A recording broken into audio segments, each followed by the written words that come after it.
Theon Greyjoy is usually described as a tragic figure torn between two identities. A Stark in everything but name, a Greyjoy by blood, but not by culture. That explanation is sympathetic yet incomplete. Theon didn't fail because he was confused about who he was. He failed because he misunderstood where he stood. My angle on his story is not about identity, it is about positioning. And more specifically, it is about what happens when a liminal figure tries to leap into the center of power without doing the work that position requires. In Winterfell, Theon appears confident, even comfortable. He jokes freely. He mocks Jon Snow for being a bastard. He fights alongside Robb Stark. And Eddard Stark does not treat him as a prisoner in any visible sense. On the surface, Theon looks like an insider, but his position is fundamentally ambiguous. He is trusted but not embedded, included but never essential. This ambiguity persists until it is tested. Theon enjoys the emotional benefits of belonging without fully accepting the obligations that belonging demands. He does not internalize northern values such as duty, restraint, responsibility. His affiliation with House Stark remains performative rather than substantive. And as long as nothing forces a choice, that ambiguity is tolerated. But ambiguous positions are stable only until reality intervenes. The moment Theon is sent to the Iron Island, his positioning collapses. When Theon returns to the Iron Island, he expects recognition. After all, he is Balon Greyjoy's last surviving son, the legitimate heir to the Salt throne. But Ironborn society does not operate on blood alone. Legitimacy there is built through shared hardship, cultural fluency, and visible adherence to Ironborn norms. By those standards, Theon is a stranger. He dresses differently, speaks differently, thinks differently. He returns not as a proven successor, but as an outsider shaped by foreign values. This places him in a narrow but survivable position, a probationary heir, a figure who could, over time, build legitimacy through endurance, submission, and patience. The path exists, but it is slow, humiliating, and deeply uncomfortable. And this is precisely the path Theon refused to take. Rather than accepting a subordinate role, Theon chooses a shortcut. He attempts to manufacture legitimacy through a symbolic act, the capture of Winterfell. This decision is not strategic necessity, it is positional theater.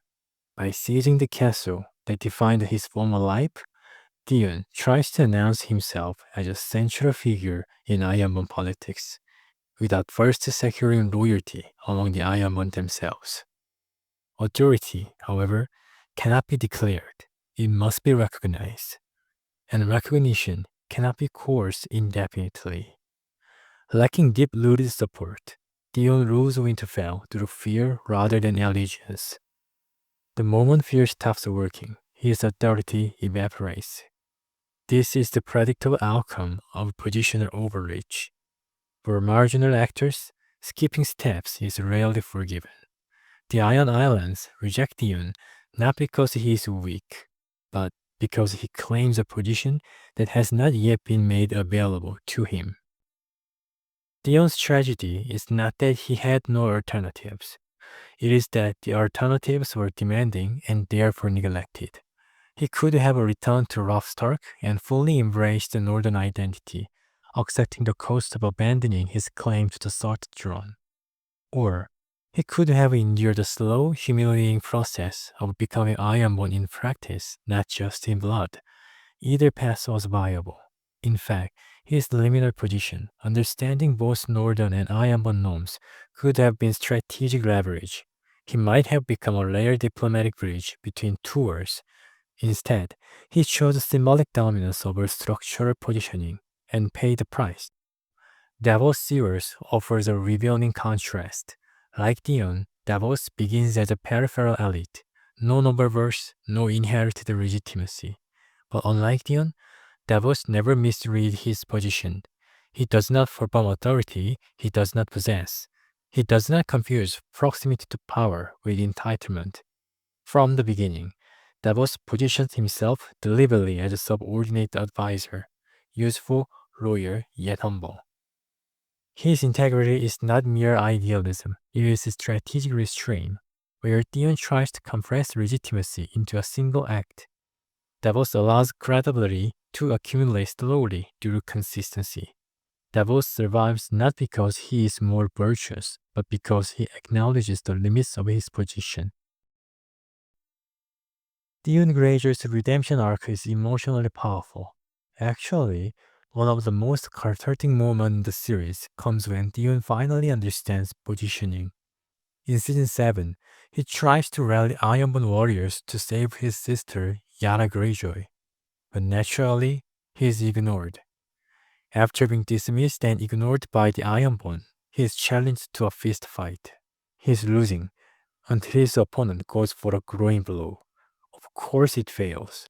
In that instant, Theon realized that his greatest loss can be leveraged, and smiles, turns the fight around, and wins. For the first time, his suffering strategically converted into recognition. But it does not erase the lesson of his collapse.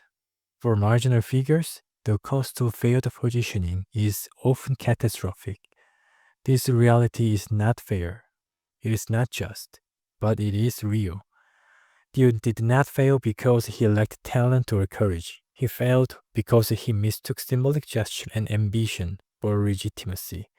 In politics, in institution, and in life, knowing who you are matters, but knowing where you stand matters more.